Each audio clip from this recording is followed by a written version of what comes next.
2010년도는 무엇보다도 G20이라는 굉장히 중요한 세계적인 회의가 서울에서 개최되는 해입니다. 그래서 이미 많은 국제개발 관련 세계적인 시민사회 네트워크들이 한국 사회, 한국 시민사회를 주목하고 있고, 특히 개발 문제는 세계 시민사회가 관심을 갖고 있는 중요한 이슈 중에 하나이기 때문에 저희가 이런 G20 회의 및 2011년에 하이레벨 포럼 회의에 그 초점을 맞춰서 본격적인 정부가 얼마나 이런 국제 대회들을 형식적으로 하는 것이 아니라 실질적으로 개발도상국에 도움이 될 수 있는 방향으로 정책들을 입안하고 준비하고 추진하는지를 저희가 모니터링할 생각으로 있습니다. 특히 금년도에는 아마 그 총리실을 중심으로 해서 본격적으로 기획재정부와 외교부 사이에 이원화된, 또는 뭐 10여 개 부처가 전부 다 제각각으로 하고 있는 이런 그 산발적인 또는 그 파편화된 이런 원조 시스템들을 조정하는 이런 그 시금석이 될 그런 한 해라고 보고 있습니다. 그래서 총리실이 과연 이런 역할들을 제대로 수행하는지, 아니면은 정말 옥상옥에 정말 더욱더 그 효율적이지 못한 이런 행정 시스템들의 전형을 보여주는지를 저희가 실질적으로 모니터링을 할 생각에 있습니다.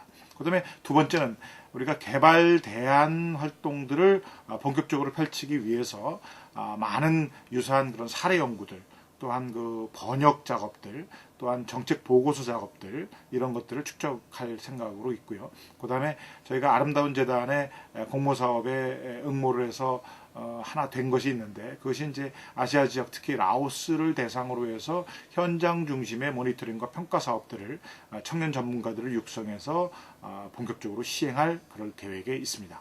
그 다음에 마지막으로는 그동안 ODWatch가 굉장히 성공적으로 하고 있는 자발적이고 참여적인 청년 중심의 이런 그 활동 기반들을 더욱더 확산하고, 한국 사회에서의 이런 그 새로운 국제개발 NGO의 어떤 모델을 만들어가는 작업들을 더욱더 박차를 가해서 할 생각입니다. 네, 시청자 여러분, 경인년 새해 정말 가정마다 행복이 가득하시고, 우리 물질적인 꿈뿐만 아니라 정말 보다 더 잘 사는 사회, 정말 변화를 추구하는 사람들이 아름답게 사회를 만들 수 있는 그런 꿈을 공유하는 한 해가 되시기를 진심으로 기도드리겠습니다. 다 같이 ODWatch 활동에 주목해 주시고 많은 후원, 격려 아낌없이 보내주시기 바랍니다. 감사합니다.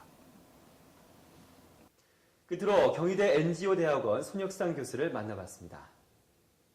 ODA 집행기금이라고 하는 게 예산입니다. 예산이라고 하는 것은 국채를 포함하지만 대부분 국민의 세금으로 충당이 됩니다. 다시 얘기해서 우리 국민들이 낸 돈으로 어떻게 쓰냐의 문제이기 때문에 이 부분을 어떻게 국제사회에 환원을 했을 때 가장 바람직하고 효율적인 결과가 나느냐, 이런 맥락에서 NGO와 ODA의 관계를 바라보지 않으면 일종의 그 수혜자냐 아니냐, 이런 측면으로 보게 되는데요. 저는 그 수혜자라는 측면보다는 그 ODA 자금을 어떻게 활용하는 것이 좀 더 활용도를 높이고 국가사회, 또 우리 국내 그 시민사회, 또 국제사회에 임팩트를 늘리느냐, 이런 맥락에서 좀 보고 싶습니다. 안타까운 점은 그 2010년도에 보면은 지금 그 코이카 예산에서 한 68억 정도가 NGO 사업으로 배정이 되어 있습니다. 근데 68억이라고 하면은 코이카 예산이 한 4천억 되는데요. 이게 뭐 1.6% 되나요? 1.7%? 근데 실질적으로 그 다학국가 우리가 가입을 했지만 그 개발원조위원회를 보면은 10%, 20%가 넘는 국가들이 상당히 많습니다. 그 이유는 뭔가 하니 실질적으로 정부가 갖고 있는 적은 인력으로 방대한 예산을 효율적으로 다 실행하기가 어려운 점입니다. 두 번째는 그 NGO가 갖고 있는 장점들이 있습니다. 개발 현지에서 그 현지에 있는 수원국 주민들의 그 need, 요구가 어떤 것인지를 훨씬 현장에서 먼저 접하고, 두 번째로 정부 관계자도 물론 헌신성이 있습니다만은 실질적으로 사회봉사를 하겠다는 자기의 어떤 인생관을 가지고 나간 분들이 많기 때문에 그럴 헌신성, 그리고 장기간 갖고 있는 전문성 같이 포함해서 또 한 발자국 더 나가면은 정치적으로 예민한 지역에 정부가 들어갈 수 없는 지역에도 NGO가 갈 수가 있습니다.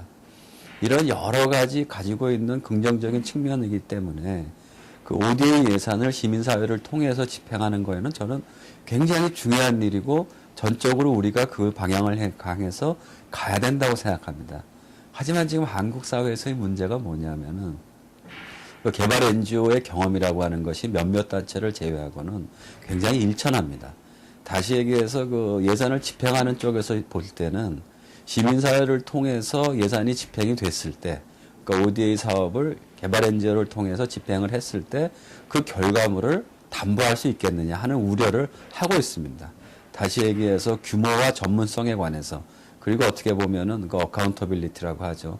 책무성과 투명성에 관해서 아직 시민사회를 일종의 파트너십으로 보기에는 상당히 어려운 발전 단계에 있다라는 시각이 분명히 존재합니다. 그런데 거기서 우리가 하나 놓쳐서는 안 될 거는 닭이 먼저냐 달걀이 먼저냐는 거죠. 일단 그 기회를 줘서 시민사회나 이 개발협력 분야에 있는 국가사회 내의 다양한 섹터들이 성장할 수 있는 토양을 마련해 놓고 그 이후에 잘하고 있는 쪽과 못하고 있는 쪽을 잘 판별해서 키워가는 방향이 돼야지 알아서 먼저 다 크고 그 다음에 능력이 됐을 때 지원을 하겠다는 거는 어떻게 보면은 그 지원의 시기가 늦어질 뿐만 아니라 자칫 잘못하면 지금 국제사회에서 아시다시피 다양한 국제개발 NGO들이 적극적인 활동을 피고 있는 이 상황에서 토착적인 한국 NGO들이 자기의 가능성을 실현하는 원천적인 기회마저 뺏겨버릴 수 있는 이러한 상황이라고 저는 심각하게 보고 있습니다. 따라서 어떤 그 시민사회의 책무성이나 투명성의 문제를 제기한다 하더라도 이러한 부분은 시민사회 내에서 자정될 수 있고 또 걸러질 수 있는 부분이라고 저희가 책임을 느끼고 좀 더 많은 예산이 시민사회를 통해서 많은 젊은이들이, 전문가들이 세계 각지에서 본인이 의미를 갖고 생활하면서 남을 도울 수 있고 세계적인 어떻게 보면은 그 지구 공동체를 향한 기여를 할 수 있는 이러한 기회를 정부 차원에서 많이 줘야 된다고 저는 확신하고 있습니다. 앞으로 코이카, 유니세프 한국위원회, ODA 와치 등 정보기관과 국제기구, 시민단체와 학계 간 긴밀한 교류와 왕성한 활동 기대해 보겠습니다. 네, 2010년 경인년 새해가 밝았습니다. 경인년 호랑이해를 맞아 인포뉴스 시청자 여러분에게 끝으로 호랑이의 기백과 진적인 기상을 선물해드리며 2010년 처음 인사드린 인포뉴스 모두 마칩니다. 시청해주신 여러분 고맙습니다. 새해 복 많이 받으세요.